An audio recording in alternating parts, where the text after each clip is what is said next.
They told me I wasn't leadership material, that I was too emotional, too stubborn, not the right fit. So I stopped asking for approval and started asking for records. That's when I found a name buried under classified ink, a name tied to a legend of the Army. And the last line of the file hit me harder than any bullet. Missing in action, presumed dead. Father, General Jonathan Cross. The same man I'd been told was just a quiet government clerk. My name is Avery Cross. I was 26 when the Army taught me the most painful lesson of my life. Not all injustice comes with shouting. Sometimes it comes with a polite smile and a stamped rejection. I wasn't some rebel looking for attention. I wasn't careless. I wasn't a problem child. I had clean evaluations, high fitness scores, and a reputation for doing the job when others complained. And still, every time a door opened for someone else, it closed for me. It started small. A leadership course I was recommended for, then quietly removed from. A deployment slot I earned, then reassigned last minute. A commendation draft that disappeared into review. At first, I told myself it was normal Army friction, rank, timing, paperwork. But friction doesn't follow you like a shadow. This did. I remember the day it became impossible to ignore. I stood outside the battalion office with my folder, scores, reports, endorsements, waiting to hear whether I'd been selected for a reconnaissance leadership slot I'd trained for like it was oxygen. Captain Miller walked out holding the list. He didn't look at me at first. Then he did, and his expression softened in that artificial way people soften their faces when they're about to disappoint you. Specialist Cross, he said, you were considered. My stomach tightened. Yes, sir. Miller cleared his throat. Your performance is strong. No one questions your work ethic. But, I asked. He sighed. But the board felt you lacked the right background. I blinked. Background? Sir, I have the qualifications. Yes, Miller said carefully. But leadership potential isn't just qualifications. My mouth went dry. I'd heard those words before. Not leadership potential. Not the right fit. Not the right background. It was the kind of language that didn't have to be true, only convenient. I forced myself to stay calm. Sir, I said, may I ask what exactly they mean by background? Miller's eyes flicked toward the office door like he was afraid it might hear him. He leaned closer and lowered his voice. Off the record, he said, some people upstairs think you're here because of politics, or because someone owes your family. My heart stopped. My family, I whispered. Miller straightened back up, suddenly official again. That's all I can say. He handed me the folder and walked away. I stood there, frozen, while men and women passed me in the hallway like I wasn't cracking open inside. Because I didn't have a powerful family. At least, I didn't think I did. My mother had raised me alone. My father was missing. That was the word she always used. Not dead. Not alive. Just missing. And for most of my life, I believed he'd been a regular civil servant overseas. A man caught in the wrong place at the wrong time. A tragedy. Nothing more. So why would anyone in the Army think I had connections? Unless they knew something I didn't. That night, I couldn't sleep. The barracks walls felt too thin, like they couldn't hold my thoughts inside. I sat at my desk with a cheap lamp and stared at the documents I'd kept since I enlisted, my father's old photo, my mother's paperwork, the one government letter we'd received years ago that said, "Your husband is missing in action. We will update you when information becomes available." No explanation. No details. No closure. My mother had folded the letter and put it away like touching it too much would make it real. I used to accept that. But after Captain Miller's words, acceptance felt like a lie. I opened my laptop, and I started searching, not the way civilians search, not with random questions and hope. I searched like a soldier. I pulled old unit histories, award citations, archived reports, publicly released case files. I spent hours hitting dead ends. Then I found something small, a declassified mention, barely a paragraph, in an old journal article about leadership during the desert campaigns. A name appeared. Cross J. referenced in connection with a now famous operation, Operation Iron Meridian. I stared at the page. Cross wasn't a common name, but it wasn't rare either. I needed more. I searched Iron Meridian deeper, and that's when I found it. A scanned photo from a museum exhibit. A line of men standing in desert uniforms, faces stern, eyes sharp. And under the image, General Jonathan Cross, commanding officer of Joint Task Group Meridian. I couldn't breathe, because the man in the photo looked like me. Not just a little. His jawline, his eyebrows, that same intensity in the eyes that my mother used to call the cross stare. My hands shook so hard I nearly dropped the laptop. General, not clerk, not a quiet government worker. A general. My heart hammered. My first instinct was denial. This must be coincidence. But coincidence doesn't rewrite a life with that kind of precision. I reopened the government letter. Missing in action. My father hadn't disappeared behind a desk. He'd disappeared behind a war. The next day, I went to the base library. It wasn't the kind of place soldiers talked about. Most people didn't know it existed. Old records, old manuals, old deployment histories.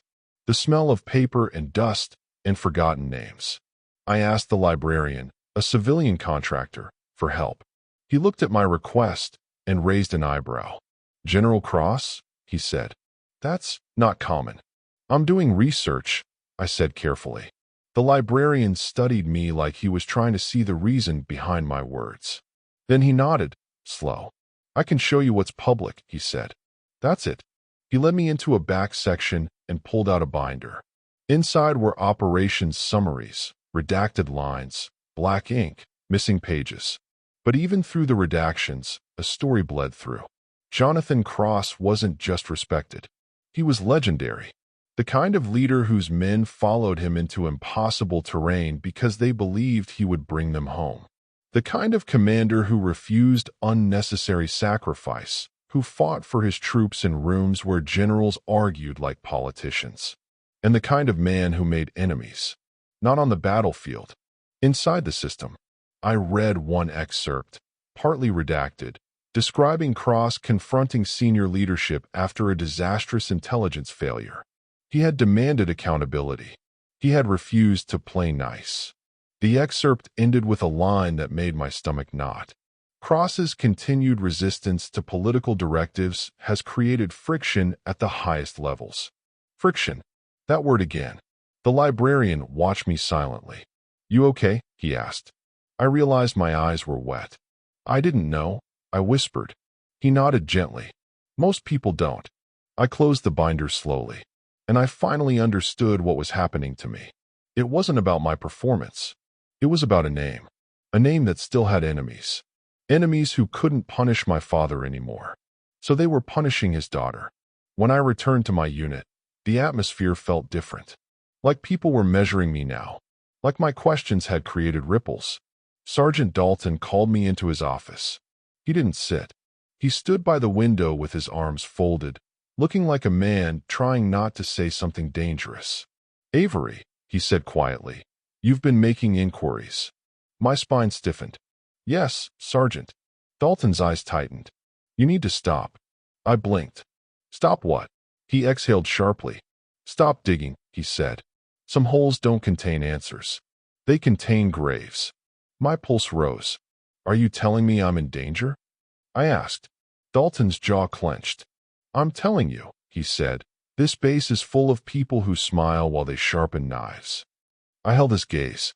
Sergeant, I said, voice steady, my career is being sabotaged. Dalton's expression softened slightly. I know, he admitted. Then why would I stop? I demanded. Dalton hesitated. Then he said the words that changed everything. Because you're not just fighting for promotion. You're fighting against people who once tried to erase a general. I felt my blood go cold. You know, I whispered. Dalton nodded once. They don't talk about it publicly, he said. But the older guys know the name. Cross was the problem for the wrong people. My hands curled into fists. I want the truth.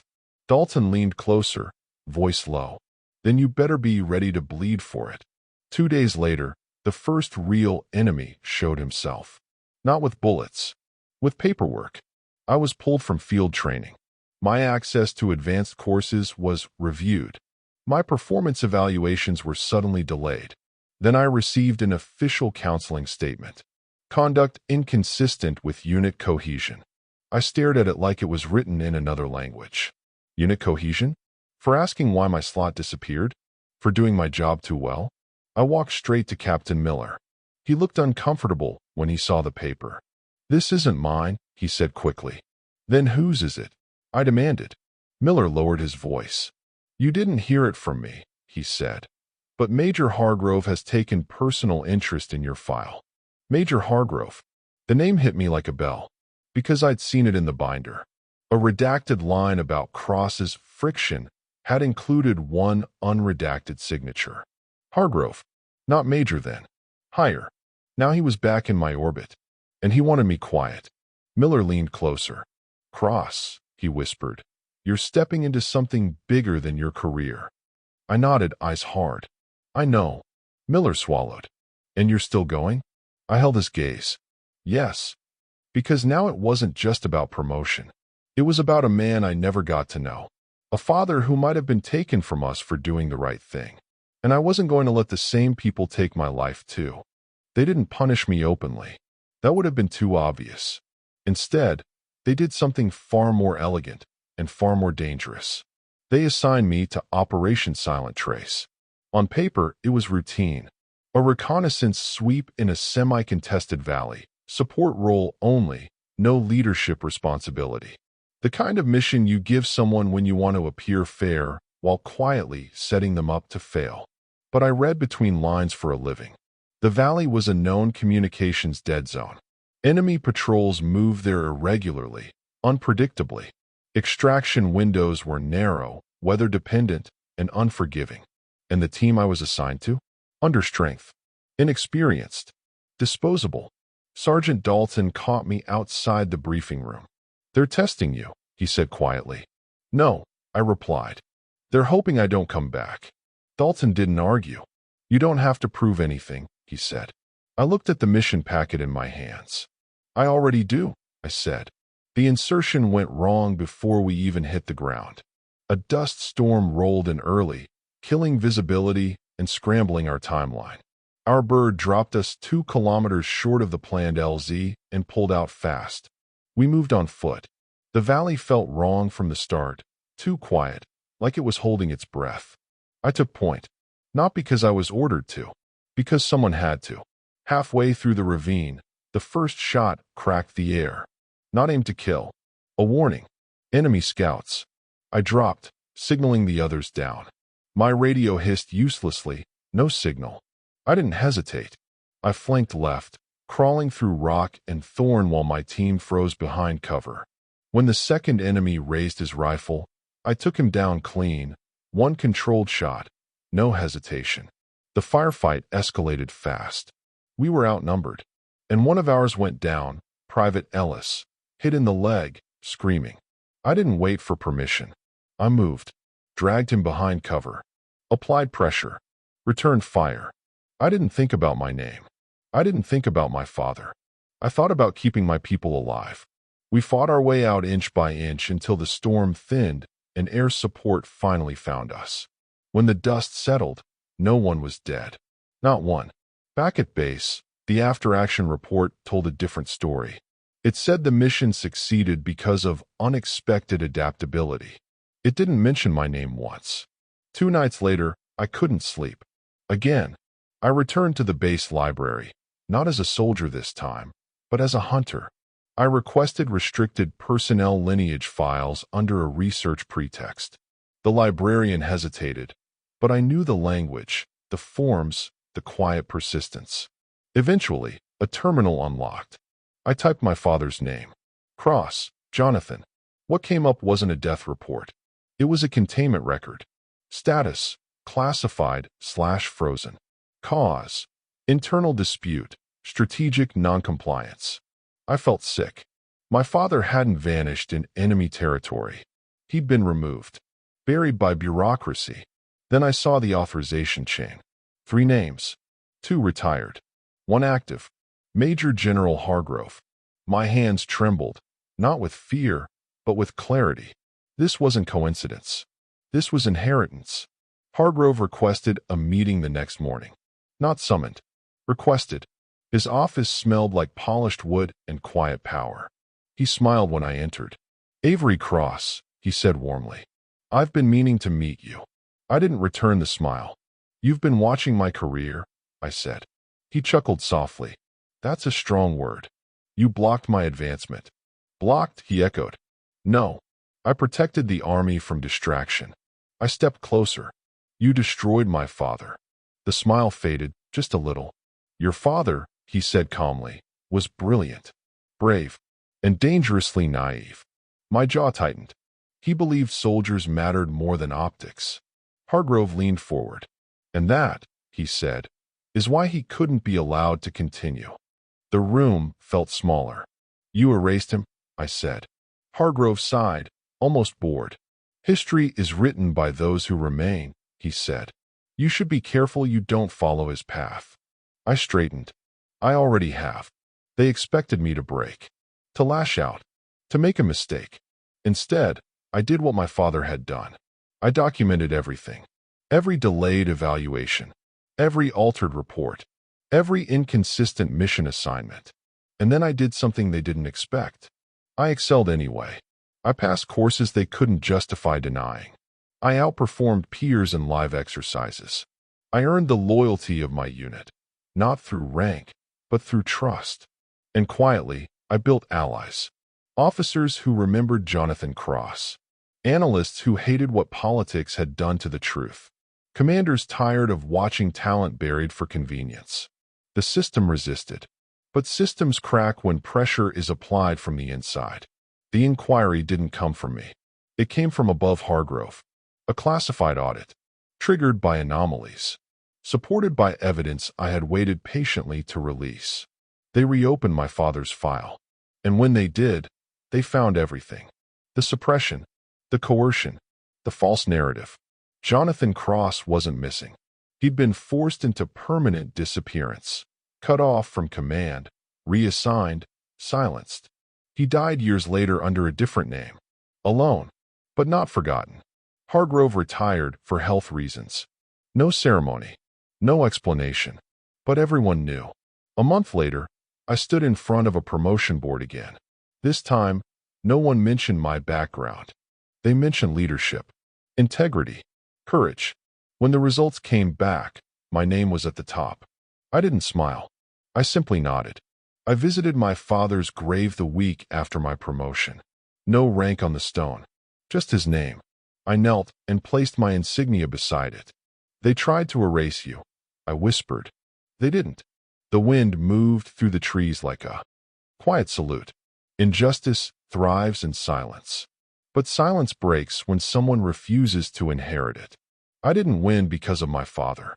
I won because I became what he was. And now, when young soldiers ask me how to survive the system, I tell them this: do your job, tell the truth, and never let anyone convince you that your name is a weakness. If you enjoyed this story, subscribe to Epic Recon Stories. Here we tell the missions that never made the headlines, the decisions made in silence, and the people who carried them. More stories are coming soon.